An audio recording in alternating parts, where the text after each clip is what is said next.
Excellent. Well, welcome to everyone and Happy New Year. There's nothing to kick off the new year like a looming grant deadline. So hope you all have gotten some rest over the holidays and some coffee and are ready to go in submitting your letter of intent today for the Small Business Innovation Research and Small Business Technology Transfer programs. So I'm Lynn Abramson. I'm president of the Clean Energy Business Network, which is the small business voice for the clean energy economy. And I have several of my colleagues on the line today. I've got Ali, Annabelle, and Andy, and we are here to assist you today in submitting your letter of intent. So if you could go to the next slide, please. Just to give you a brief overview of our organization, we are a nationwide nonprofit organization that supports small businesses and communities in the clean energy sector through policy engagement, market and technology education, and business development assistance. And we do this with an intentional commitment to a just and equitable energy transition. Next slide. We serve as a power connector with the Department of Energy to recruit and support entrepreneurs in applying for federal energy innovation programs such as SBIR. So just to clarify, we are not a part of the Department of Energy, which is the federal agency that is administering this grant opportunity, but rather we're an external nonprofit that's supporting applicants and helping guide them through the process. Next slide. And one thing I just want to flag is, before we go into the details of the letter of intent, is that in this year, we are seeing an intentional focus in the administration on ensuring that the SBIR and STTR program help address the goals of the administration's Justice 40 initiative. And for those who are unfamiliar, I've included a link for that on this slide. And that is basically the federal government's goal that 40% of the overall benefits of climate and clean energy investments flow to disadvantaged communities that are marginalized, underserved, and overburdened by pollution. So we have some various links so you can learn more about the Justice 40 initiative.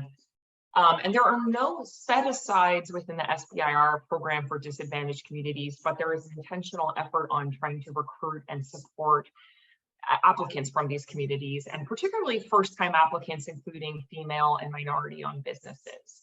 So you can learn a little bit more about that through these links. But one of the goals from the SBIR program is to increase underrepresented participants and institutions in research and development funding and other support programs.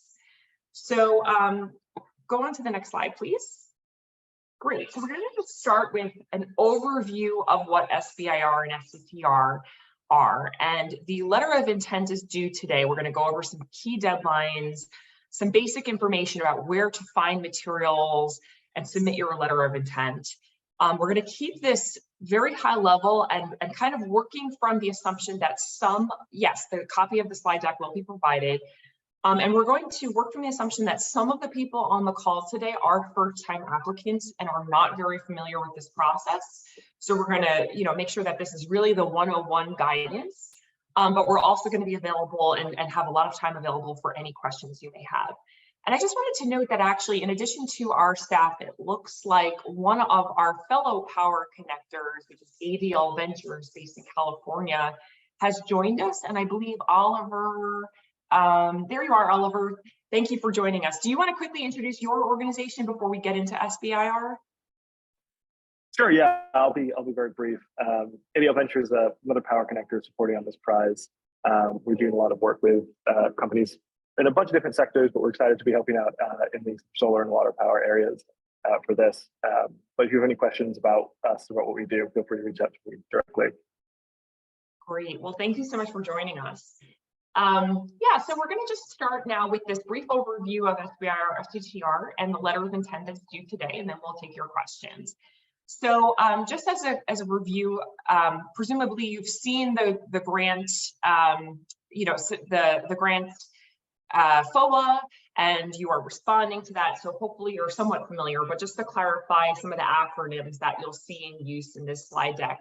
The Small Business Innovation Research Program, or SBIR, is a small set aside of each of the federal agencies that are engaged in research and development and in extramural research and development. and that's provided to small businesses to help them develop and commercialize technology innovations. There's a complementary program called the Small Business Technology Transfer Program, which is a similar funding opportunity for partnerships between universities and small businesses. And so basically the major difference is who is leading the research and who's doing the majority of the work. So if you have any questions about that, we can get into it. But other acronyms you'll see are DOE, which means the Department of Energy, FOA or FOA, which is the Funding Opportunity Announcement. That is basically the rules document that outlines all the requirements for submission. LOI means the letter of intent, and that is what is due today. And also FY or fiscal year, this is the, this particular fiscal year is FY 2023. Oh, and it looks like another one of our power connectors from New Mexico State University is also on the line, Stephanie Garcia as well. So welcome to you and thank you for joining us as well. Do you want to say anything to introduce your organization? Yeah, sure. So I'm Stephanie Garcia. I'm with the New Mexico FAST program, and we're also a power connector. So glad to be here. If you guys have any questions about our organization, please feel free to let me know. Yeah, and NMSU just actually put on a fantastic event a few weeks ago. We met some of you there, and so really hope that we can connect you to our fellow power connectors. So just in terms of key dates, the topics and funding opportunity announcement were released in the fall, and the letter of intent is due today at 5 p.m. Eastern time. And this is basically a short abstract explaining your technology and how you propose to address one of the topics and subtopics under the SBIR application. The full applications, so the letter of intent is pretty straightforward and pretty short. The full applications will be due on February 23rd at 11:59 p.m. Eastern time. 3 weeks from now, on January 24th, 2023, everyone who submits a letter of intent, basically the Department of Energy is going to take a look at your letter of intent and determine whether or not it is responsive. And what they mean is, does it meet one of the topic and subtopics that are addressed in this particular funding solicitation? If they look at it and say, you know what, this is not a good fit for the topics that we're looking for, they will send you non-responsive feedback on January 24th. And that basically means we don't think this is a relevant fit for the types of areas we're looking for. You can still submit the full application, even if you get this feedback.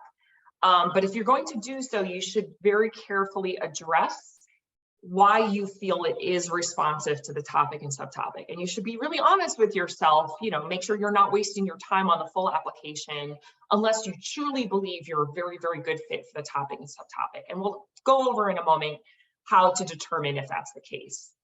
So if you should double check your spam filters, everywhere, that you could possibly get an email, just to make sure that you don't get this non-responsive feedback on January 24th. If you don't get this, that means you seem to be a fit for the topic and subtopic, and you're welcome to submit your full application. So proceed. If you have any questions about that, you can let us know. Okay, go to the next slide, please. So I'm going to talk a little bit about the topics and subtopics and the kinds of information you should be including in your letter of intent today, and then where you're actually going to be submitting this.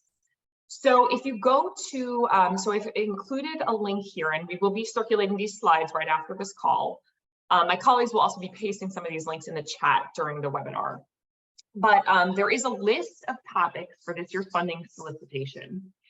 And you will see topics and subtopics, and there's basically a table of contents in the beginning of the document. You can scroll through that, see what kinds of technology areas are of interest. And then they're grouped by topic and subtopic. So I've just shown an example here on the red boxes, basically on the right side under solar energy technology, for example, that's a topic. There are a variety of subtopics. So one of those subtopics is solar systems resilient to weather-related or cyber threats. So basically, you'll see all these numbers, which are the main topics, and then the letters, which are the subtopic areas. So you can scroll through, see which one of interest. You can also do a control find and look for keywords that match your technology. And then visit the pages indicated to read a 1 or 2 page synopsis of that topic and subtopic. And you should read this very carefully because, again, you have to make sure your application is responding to that subtopic. Some of the topic areas are kind of an open solicitation. So I was actually just telling someone earlier this morning about the wind topic, which is fairly open. It still has some requirements, but it's a little bit more goal-oriented. But some of these are extremely specific, and you have to make sure that you are meeting the particular topic and subtopic of interest. If you don't match anything, don't fret. There are other SBIR programs and other agencies, including the NSF, that could be a good fit for you. But basically, you want to make sure you're using your time and resources wisely.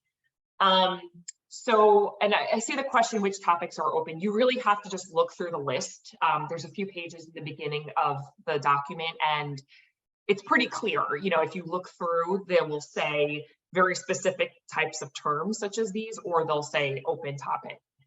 So once you choose the topic as a topic, you read through that very carefully, make sure that you're a good fit.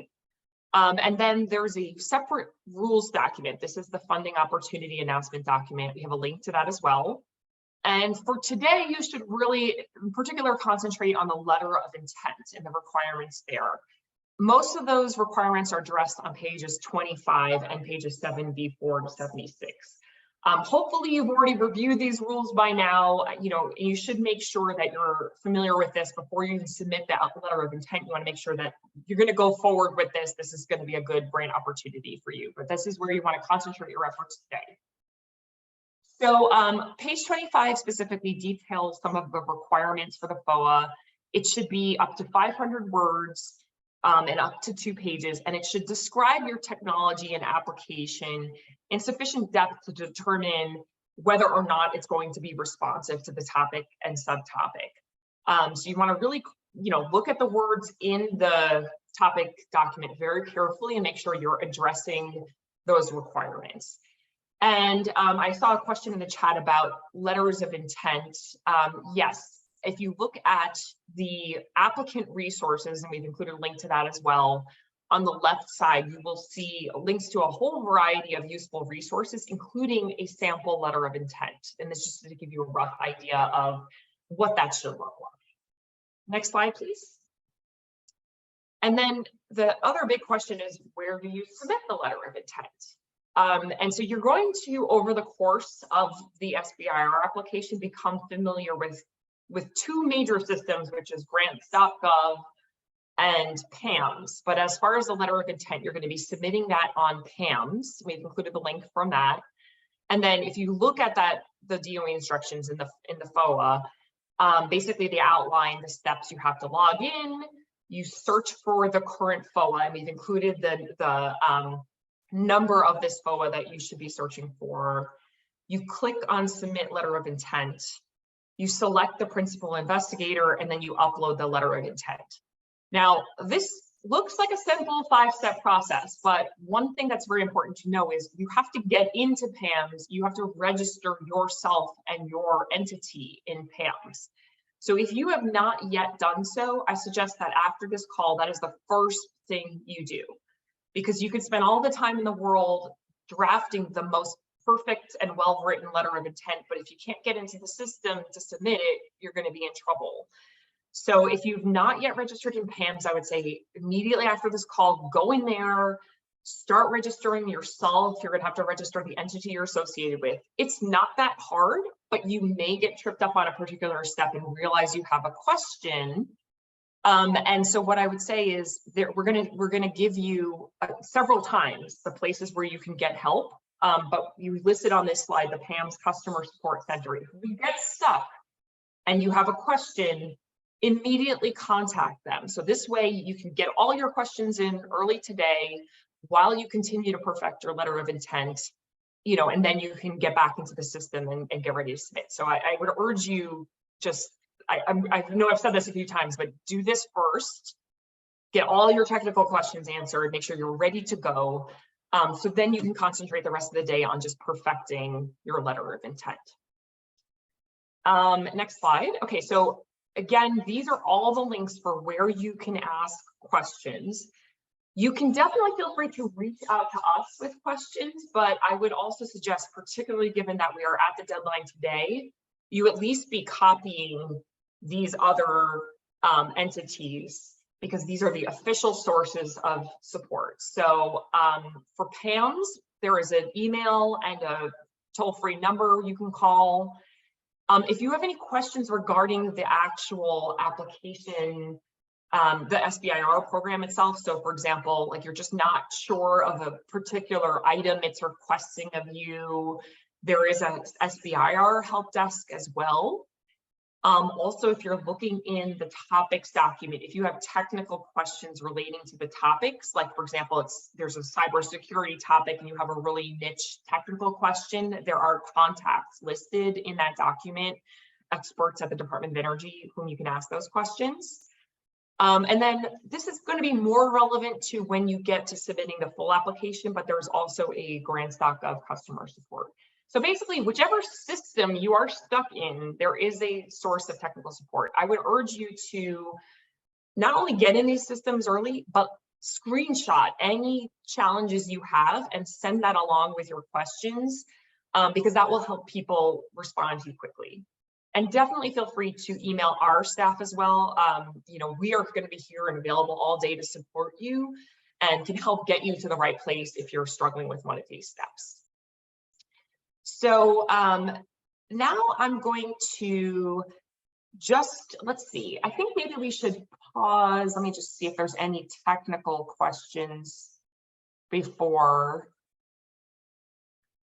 So there are some technical questions. I think maybe we should pause here and go through some of the questions. And then what we can talk a little bit about after we get through those questions is some strategies for success in terms of better understanding the SBIR application, as well as some places where you can find support.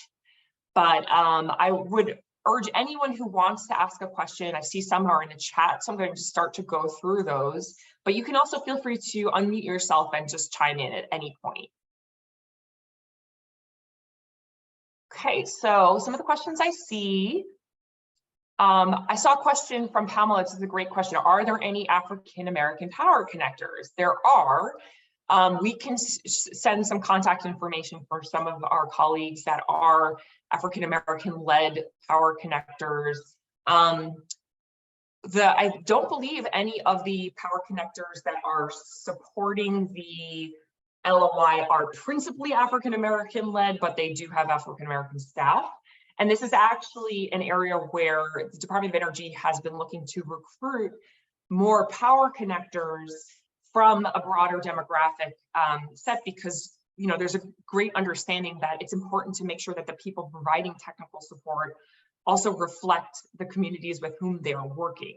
So we have previously held some office hours to try to recruit new power connectors. And if anyone is interested in learning more about becoming a power connector, I see that Hari also pasted some information about that. We can follow up about that, and we can talk to you a little bit about our experience about how we found out about becoming a power connector. And we would love to recruit some more qualified power connectors to be part of the team. It's been a really great collaboration. I saw a question about, can I see a letter of intent? And we went through where you can find a link to a sample letter of intent. And I saw Ali also pasted that in the chat. Can we work with nonprofits and colleges in our state area? So that is a great question. This particular funding opportunity is really geared at hard tech research and development. And it's meant to be, the primary applicant has to be a small business. Who you're doing research with, you can choose, yes, you can choose to work with nonprofits, colleges in your area.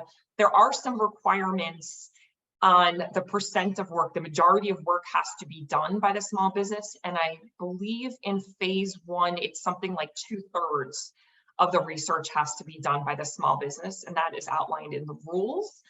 But you can bring in students, researchers, etc. One thing I think is maybe perhaps embedded in that question that I want to make clear is this this particular funding opportunity is not geared so much towards technical training, STEM education, workforce development. There are actually some really great funding opportunities that are separate from this that are geared towards those types of efforts. So the primary goal is to get the research done, but you can hire researchers, staff, students who can help you with that. And let's see, any other? Yeah, I see some of these were addressed. Yes, all these acronyms are very confusing, which is why we're trying to help demystify that. Okay, so I think I've gotten through a lot of the specific questions. I see, are you allowed to submit an application for more than one topic? You can. I believe there's a limit on a total of up to 10 applications per applicant. If you actually have time to write more than 10 applications, then I would be amazed because it's a lot of work, but you can, if you have 1 or 2 different topics you want to submit under, you can do that. Can we submit an LOI while our entity registration and SAM have been submitted but not yet active? Yeah, this is a great question.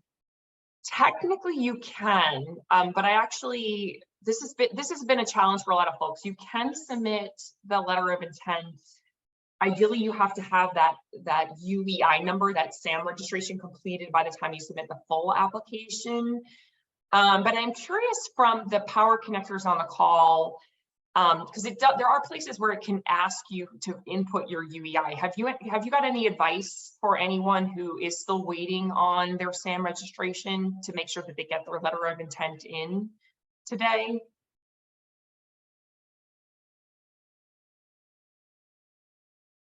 Go for it. See Barry raising his hand, either for question or comment. Let me unmute. Yeah, I'm ready to. I'm going to submit by 5 o'clock today. That's for sure. My LOI. But I'm interested in finding out. Are there any organizations right now that are on this webinar, this call, that would be able to work with our scientists through Zoom on developing our engine? That's what I'm looking for. I'm looking for actually people that will help us develop this engine and therefore be a part of a great opportunity here. Do you want to just say a few more words about it? Yeah, it's an engine it's a magnetic reciprocating engine that actually works without any fossil fuel necessary. And it's something that you can, the design is there to retrofit any type of engine that's out there on the market today. So we're certainly interested in working with organizations that would like to help us. By the way, this is my great-granddaughter, Journey, and she's here with me today. So. Great. The next generation of researchers. Yeah, I plan to make sure that in her lifetime, she doesn't have to worry about climate change anymore. Excellent. I support this goal. So I saw that Charles raised his hand and then Nick. So Charles, you want to chime in? Yeah, so I'm thinking about the solar technology. In New York City, we have a lot of small roofs and we're confined with not being able to put solar on top of these roofs. So I'm looking for someone to work with to do a cookie color ballast system that can actually fit on these brownstones in New York City.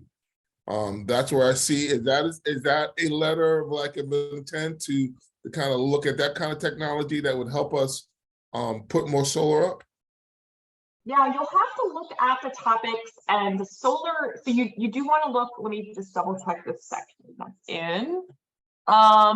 So all of the solar topics are included in pages, so it's all under C5615, which starts on page 64.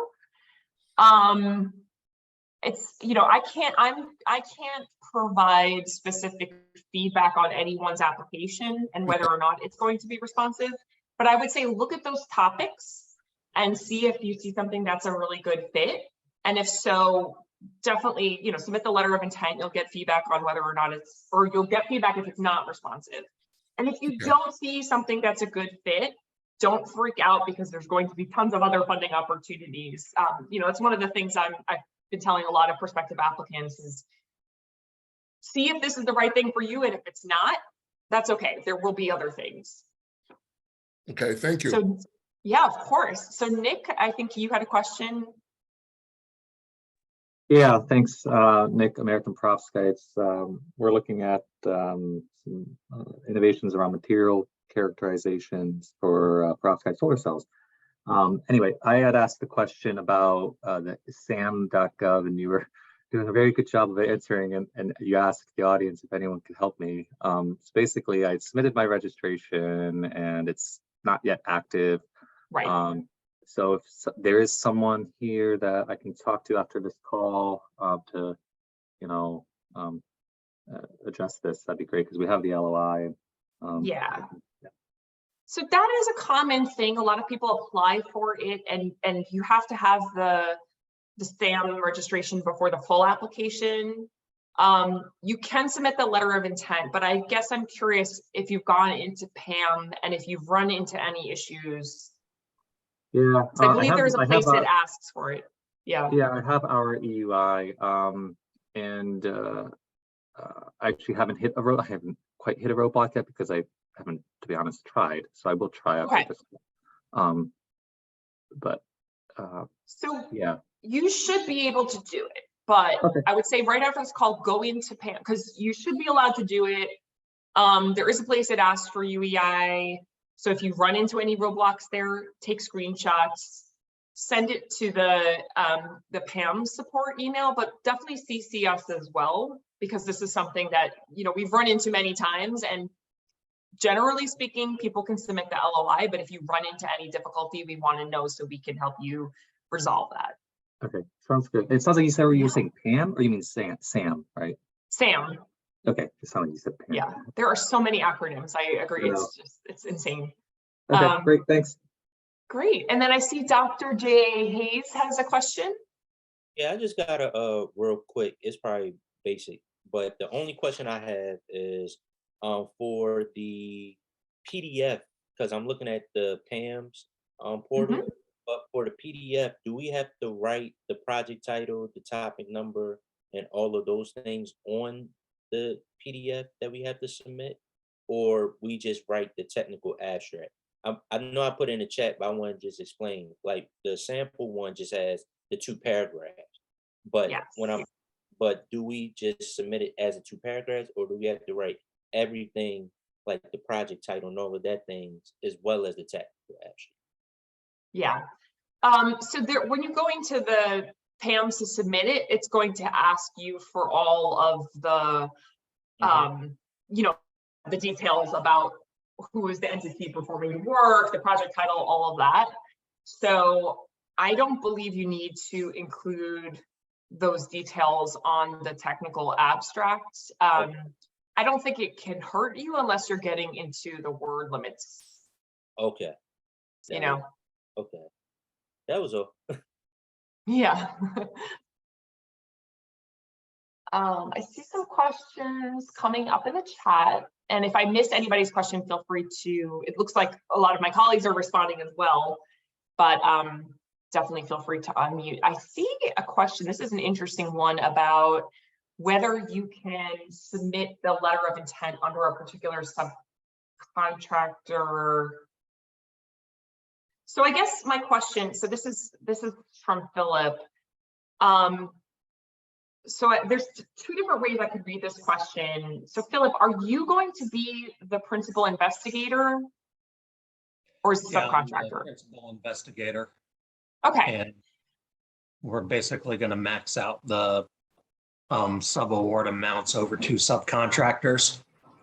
One of them's a national lab, though, and they, historically don't get letters pushed through by the deadline for phase 1. So I'm a little worried about, shifting all the work to the other subcontractor or annoying one or the other. So just kind of wondering, is it possible to add a different subcontractor at the full proposal submission? Yes, so I would be more nervous if you were switching the principal investigator, but since you're going to be the principal investigator, my suspicion is that would be okay. I would probably check with that SBIR email address, just like, you don't have to get into details about what you're planning to do, but you could say something to the effect of, you know, we are contemplating between two different subcontractors. Is it okay to, but at this point, I mean, you're really, the most important thing is to put in the principal investigator, the title, the topic, subtopic, and your abstract. You're not getting into too much detail. So I can't see that being a big issue for the full application. Okay, But I would great. want you to double check with the SBIR just to be sure, since that's Yeah, kind of makes sense. unusual. Yeah. Yeah. And this issue won't shake out until, you know, a couple weeks anyway, so. Right. Yeah. So by the time you get to end of February, you know, you'll have to know, right? Exactly. And it is even possible to make some changes even after you are awarded a grant. I mean, people recognize that, you know, the thing you propose and then 6 months later things can change, but you know, there are some processes to go through if you're making very detailed changes. Yeah, absolutely. Thank you. Yeah, of course. I see a question in the chat about what does it mean to if it is responsive? And does that mean no communication will be heard from DOE? Correct. So if you hear something January 24th, if you hear non-responsive, that means there's a problem. You don't match the topic and subtopic. You know, either don't continue, or if you want to make the case, you can argue why you are responsive.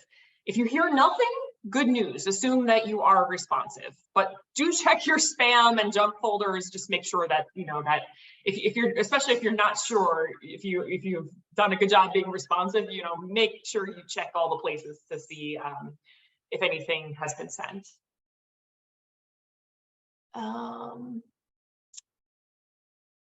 So the process is submit and questions after, yes. There's only so far I can go, honestly, because you have to kind of go in the system under your entity. There's not really a way I can step-by-step show you unless you get into the system.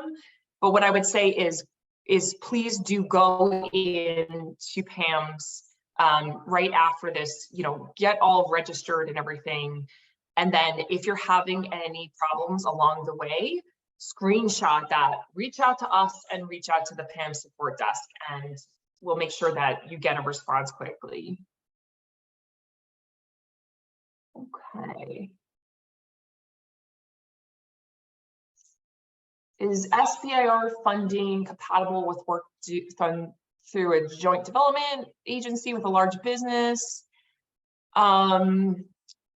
SBIR values commercialization. So the restrictions on how much work have to be done by the small business can vary from SBIR phase 1, which is the first set of research and development work. There's a percentage, and I believe it is, I think it's 66 or 67%. It's like basically 2/3 of the work has to be done by the small business.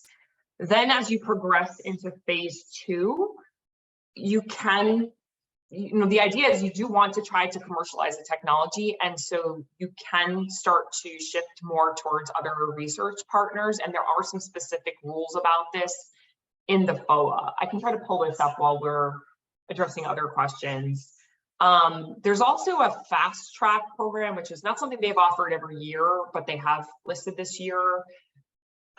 So if you think like you're ready to kind of skip from like go to SBIR phase 1 and 2 in one fell swoop, you can indicate that in your letter of intent.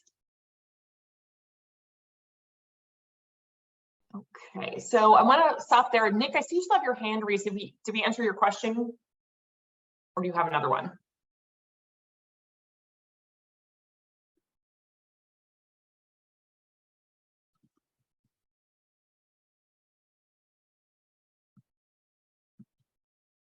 Okay, so At this point, I'm going to just continue with some of the advice on getting started, but then we will stay on this call and we have some other questions that I'm sure will come up for folks. So in terms of strategies for success, we've talked a little bit about just getting the letter of intent in today. That's the priority. But we've included links as well to the DOE's SBIR website, and in particular on that left side under applicant resources, they have templates for the letter of intent. They have some, recordings and things that you can watch. There are recordings of webinars on the specific topics, and in addition, in particular for the solar energy and water power topics, there are very detailed webinars kind of going through those in depth, and websites that provide further information on those topics. Let's go to the next slide, please. There are a variety of places where you can get support. So if this is your first time applying for a Department of Energy SBIR program, you're eligible for free technical assistance through the Phase 0 Dawnbreaker program. And I'm going to have another slide where I'm going to talk about that in just a little more depth. That is available on a first come, first serve basis. And given that we're at the LOI deadline, I don't know if they still have space. We're not part of them. They review applications on a rolling basis as long as they have space. But if it is your first time applying, I would say go ahead and apply for this free technical assistance. It's a super short application. And even though you're submitting the LOI today, you can still get a lot of really helpful assistance over the next few weeks to develop a full application, which is going to be the tough part. The LOI is pretty straightforward. The full application is where you're going to really need that hand holding. So we'll talk a little bit about that in just a moment. But also our friends at the Arrowhead DOE SBIR Accelerator, that's actually one of the power connectors, has a similar type of cohort that they lead applicants through. So one of our colleagues from New Mexico was on the call. I just wanted to see if you wanted to talk a little bit. Stephanie, do you want to talk a little bit more about this? Yeah, sure. So we have some different resources available on our website. I'll drop the link in the chat in a minute, but some of the things that we offer is we'll have like templates and compliance matrices and different things available for putting the proposals together. And then we also have free online courses. Sorry if you can hear my puppy. We have no worries. We have some free online courses available on our website too, and there you can self-enroll and they're self-paced, so you can do them at your convenience. So we have an SBIR 101, which will just go through general information on SBIR and SBTR. And then we'll have DOE specific ones too. So I'll drop the links in the chat for those. Great. And then ADL, I don't know if Oliver wants to say anything further about the resources you have, but even separate from the Power Connector, you have, support, you have a whole variety of resources to help walk applicants through the process. Yeah, absolutely. ADL offers a lot of kind of one-on-one assistance. And so if anyone's looking forward to the one-on-one office hour conversations, we have a bunch of team members who have been through this process before. I know my colleague Frank Yang is also on the call, who's well experienced in this sort of area. Yeah, I think he joined a little bit late. So there's where I'll be able to offer kind of one-on-one conversations with anyone over the course of today, as well as full application support over the next few months. And then outside of the Power Connector role, ADL offers support for startups looking for commercialization support or any other kind of technical support, particularly on that kind of commercialization economic side beyond this opportunity. So I'll drop my email in the chat. And so if anyone has any questions or wants to schedule a one-on-one time either later today or for the full application, they're welcome to do that. Great. And Frank, it looks like Frank Yang also, as Oliver mentioned, is on the call as well. And he is quite the veteran of the SBIR process too. So if you've got any questions, looks like Oliver's dropping their contact information and resources in the chat as well. There are additionally, we've included a few other links where you can find some resources. There's something called the SBA Growth Accelerator Fund Competition. And it's basically support for, it's kind of like the Power Connectors. It's basically support for regional incubators, accelerators, FAST programs, basically technical resources to support applicants. And so you can look at that and see if there are any SBA awardees in your community, in your state, your city. These can be really great resources, and a lot of these places will have people that can help you with the grant writing or answer technical questions. So, a lot of these resources I'm mentioning, aside from those who are on the call today, you're probably not going to tap into brand new resources today before the letter of intent is due. But as I mentioned, the full application is the next step. And that's where you're really going to have to concentrate, and learn new things and get into new processes. So take advantage of all these resources to help you. We've listed a few others. There's Pathways United, which provides SBIR training resources with focus on assisting first-time applicants from underrepresented demographics. I've used the acronym FAST before, and Stephanie mentioned this. This is the Federal and State Partnership Program, and these are, similar to all these other things. They're basically awards to local partners that can support you. So the Power Connectors, the FAST program, the SBA, these are all just local centers that can support you. And so there are different programs that specialize in different geographic regions, particular kinds of technologies or demographics. So, whatever you're looking for, there is probably an organization out there that caters to your needs. And then we've also included a link to a variety of other local resources that can help you. Then you will find in the SBIR rules document something called technical and business assistance. And this is a portion of your grant that you can use for basically assisting you in the commercialization process. Oliver mentioned that ADL does do some of that, for example. But you can look at the American Made Challenges network matching tool, as well as other DOE partnering resources to try to find organizations that can help you with that commercialization process. And you can actually hire them if you get an SBIR grant. You can hire them to be your technical and business assistance partner. Next slide. So just to finally kind of, reiterate what Dawnbreaker is. I mentioned this earlier. It is a contractor that works with the Department of Energy to help applicants for SBIR to DOE specifically. This is called Phase 0, and it is free. It's assistance for first-time applicants. It's basically a boot camp where they will walk you through the whole process and help you get ready to apply. I've heard very excellent things from anyone who's been through this process. They will help you. As opposed to all the power connectors, we are not actually allowed to review your letter of intent. We're not allowed to give you very concrete feedback on your application, as part of this process, but Dawnbreaker is. And, so again, you're probably not going to try to get into this program today before the LOI deadline if you've not yet applied, but you should definitely apply if you're eligible, because that full application, they can provide a lot of assistance. If they say, we don't have any space available, let us know. Stephanie's group, Oliver's group, there's a variety of resources out there that can provide similar types of resources.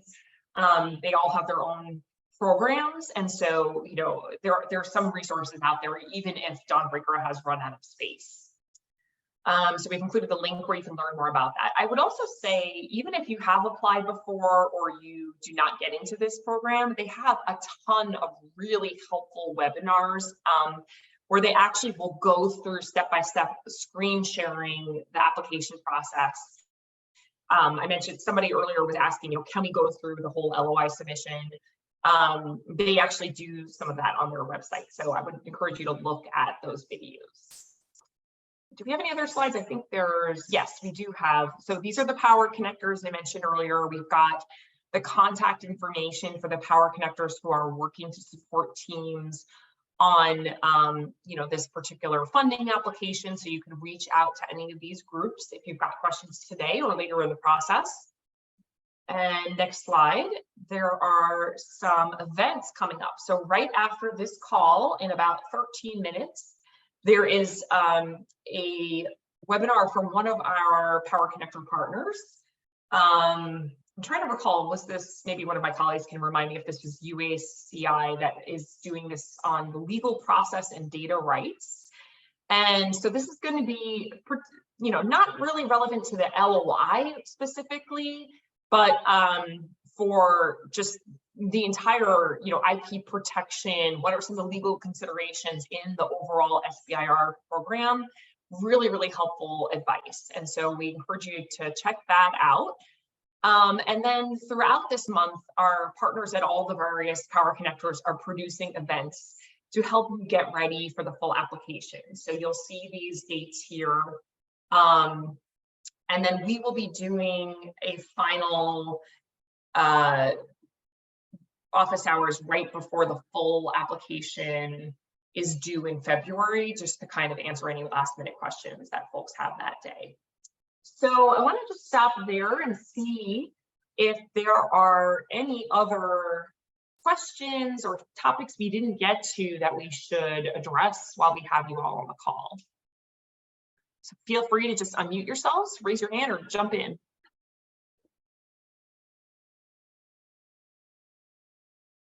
If I could add also, I saw an email recently from the Department of Energy's SBIR program that they have a couple of Q&A webinars coming up. So I'm going to drop the link in the chat to look at those webinars, but it looks like this will be an opportunity where you can talk specifically with people at the Department of Energy's SBIR program. So I think that'll be a great opportunity for anybody with further questions. Hi, this is Pamela Gustava Curry calling from Future Tech Club in Sacramento. Hi, Annabelle. Hi, Lynn. Anyway, yeah, I want to know about, I'm going to be talking to Benjamin, who is the technical assistance person. Can you elaborate a little bit? I'm sorry. Yeah, for wind. Could you talk a little bit about that for other people that may not know that they can do that? Because I didn't really hear a lot about that. Yes. So if you look at the topics and subtopics document, I'm only January 3rd, folks, and I'm already making up words like documents, documents and topics. So if you look at the topics and subtopics document, there's basically a 1 or 2 page description of each topic, subtopic, and then there's a point of contact listed with an email address. So if you have any technical questions on the topic, you can ask that person. Now, these are Department of Energy experts. They are not going to be able to give you advice on your application. They can't say anything to you that's not basically like publicly available information. They don't want to preferentially help one applicant over any others. But if you have some clarifying questions about the topic, you can ask them. You can even attempt to phrase your questions in a way to get feedback. Like you could say, would an application that does X, Y, or Z be considered responsive? You know, the extent to which they can answer that, again, they have to kind of walk a very careful line of trying to be helpful, but also making sure that they're not preferentially advantaging any one applicant over another. So it's got to be fairly general. But I would always say it doesn't hurt to ask, right? Any questions you have. So, you know, go through as you're looking at the topics, make those lists of questions and reach out to those experts.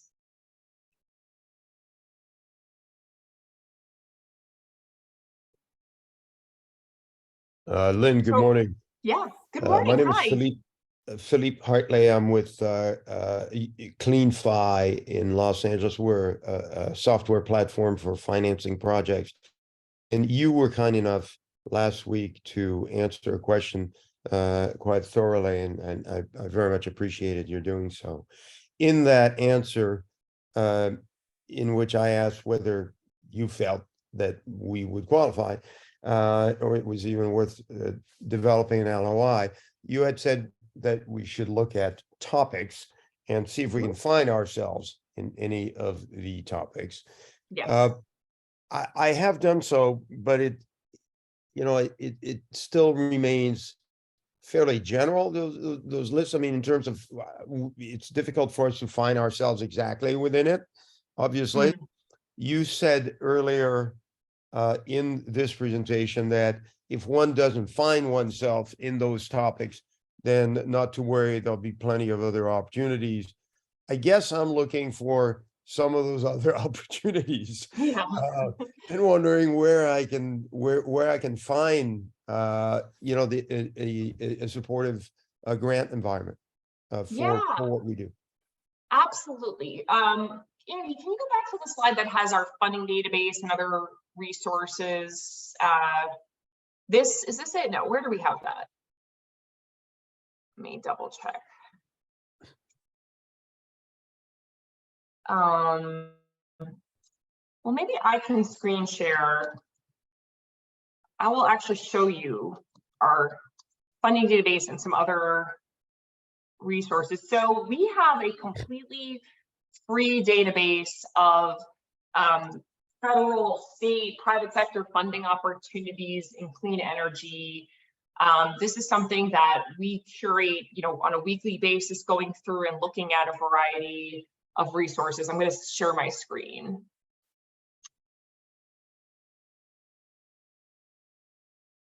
Okay, so hopefully you can all see. Well, now you can see yourselves. Now you can see this.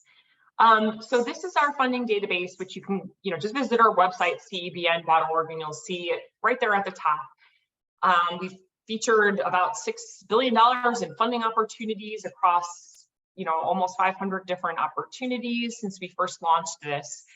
So basically, you can search for any kind of technology you want. You could search. There's a whole variety of ways you could search, type of resource, technology stage, or you could just search for particular text.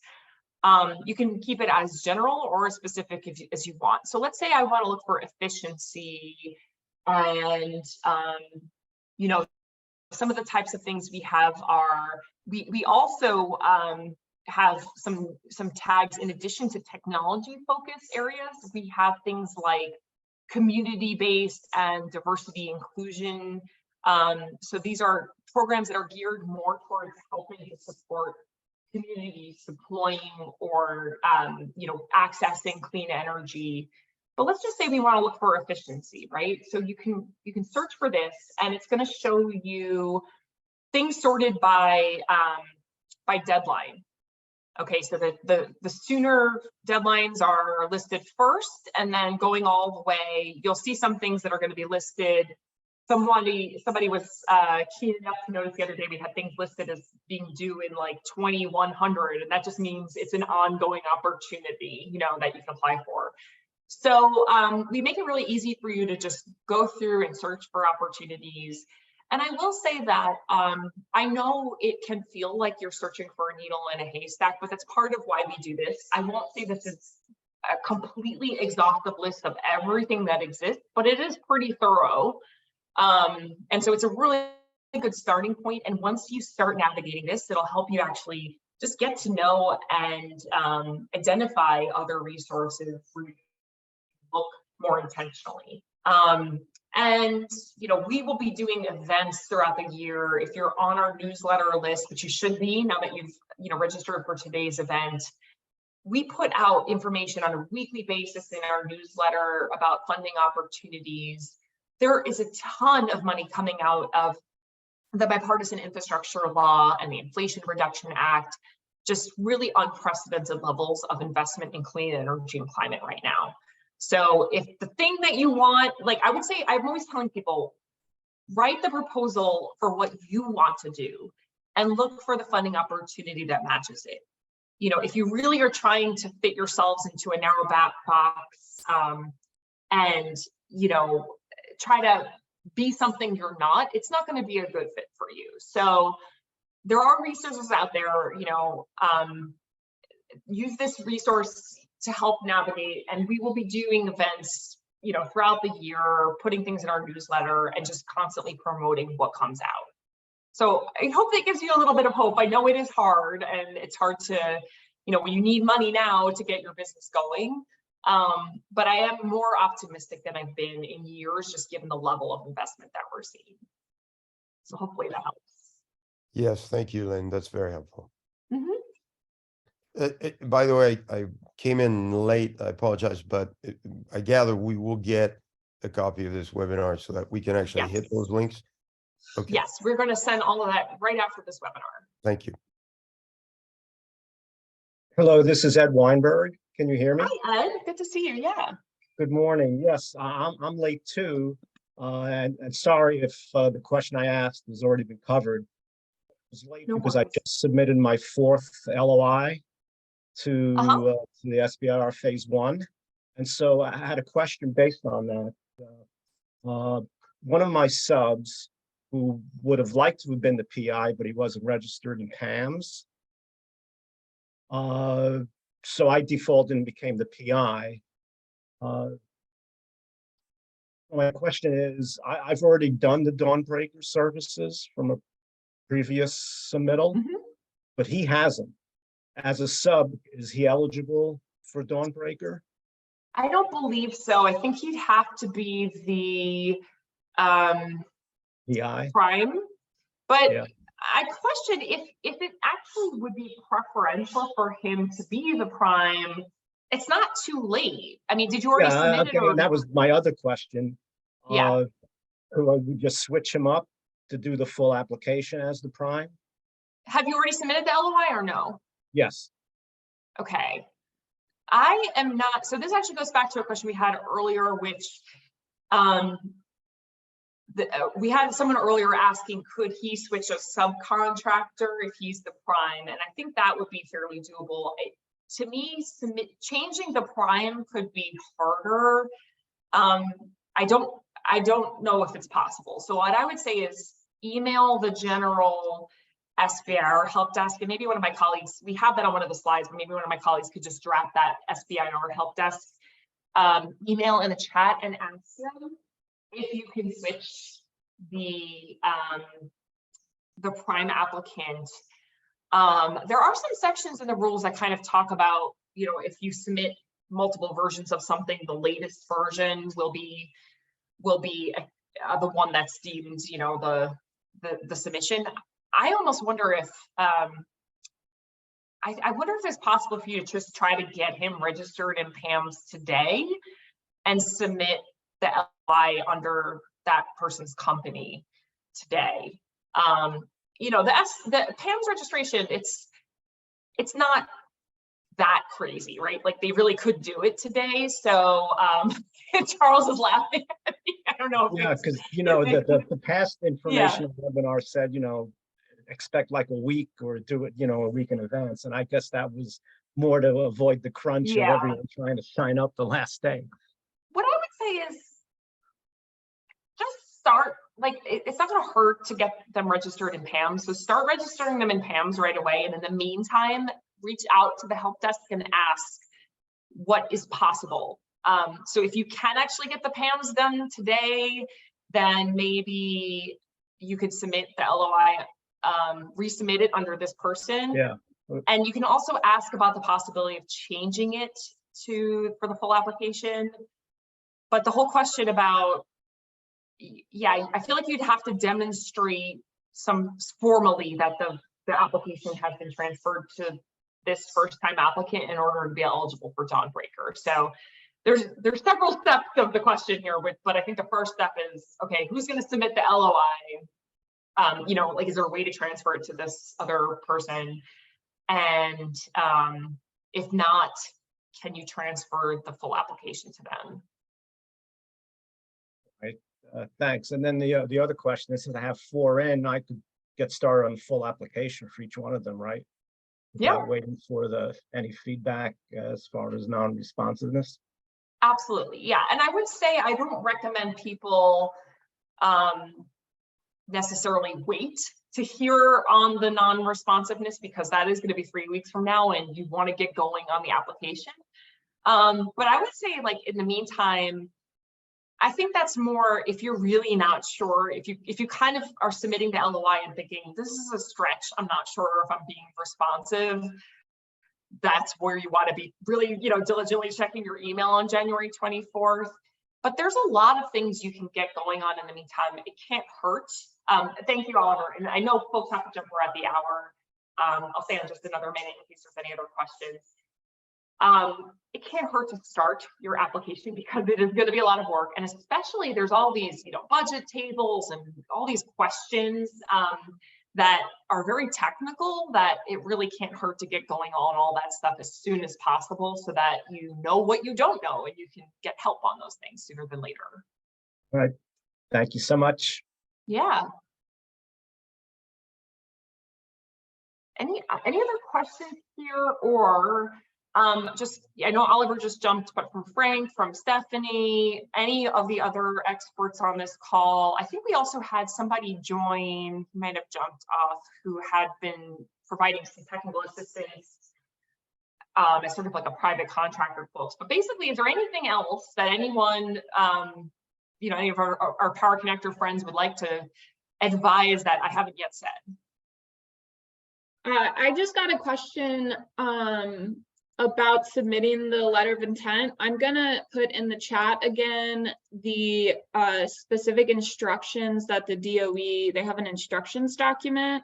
This is also included in the FOA, but I think this instruction document is helpful because it's just the LOI. Perfect. So I recommend going over this, and it has all the info you need to submit your LOI. Great. Allie, is that, it's Barry, once again. Is that the 102-page document? No, it's not. So yeah, the 102-page document is the FOA, the funding opportunity announcement. The instructions document that I just posted is this. It's going to have the same information as the longer document, but it's just a little shorter and easier to go through. It's only 2 pages, so that has the info you need for just submitting the LOI and nothing else. But look at the FOA if you want all the info on your submitting your proposal in full. Yeah, two pages would make it easier for me to hit the 5 o'clock deadline. Thank you. Yeah, this thing is basically a subset. I think this is sort of like it's like part of page 25 and maybe part of page 74, 75, Yes. 76, like it's kind of a portion of that larger document. Yeah, it's like the quick and dirty tips for submitting the LOI. So you're talking about Cliff Notes are available. Yeah, Cliff Okay. Notes version. There you Yes, go. okay, good, yeah. Yeah, so just get in there, start doing it. Let us know what questions come up.